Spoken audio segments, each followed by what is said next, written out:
İlk videomda YouTube'da. Deməli, yalnız kurt oynayacağım və yaxud aidimi götürmək istəyənlər, baxın götürə bilər istəyənlər. İlk videomda zəhmət olsun like atıp abone olmağı unutmayın. Hər bir video gələcək. Yorumlardan bir nəfər seçib həftəlik vuracam, ona 450 olmaz. Sözüm sözdür. 100 like gəlsə bir nəfəri seçib həftəliyimi vuracam. Neyse bir oyun başlayalım. It's time for us to reunite. Elmas səcdəmə videosu yazı gələcək. Yenə deyirəm, zəhmət olsa abunə olub, like atmayı unutmayın. Yorumlarına bir nəfər seçib elmasını vuracam. Sözüm sözdür. Hamınız izləyəcək. Video çəkir. Deməli, Azərbaycan son ölkəm. Deməli, Azərbaycan zədəmizə düşmüş. Telefon arada arkası.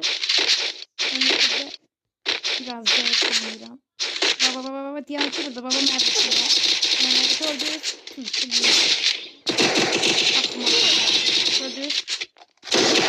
Çünkü o adam atma karakteri var ya, o kuşanın içine girir.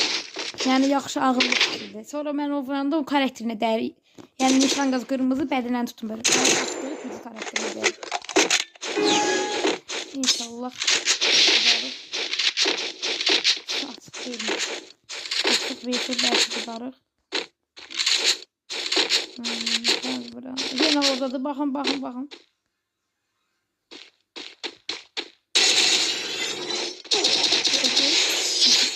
Tuttum başına vurdum. Yani adam öyle. Ay Allah.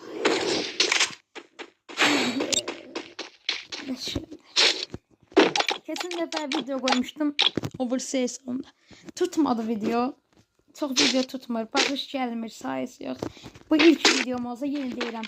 Yorumlardan bir qədər elmas yani özüm de elmas yazam. Şəxsiyim o ayrı.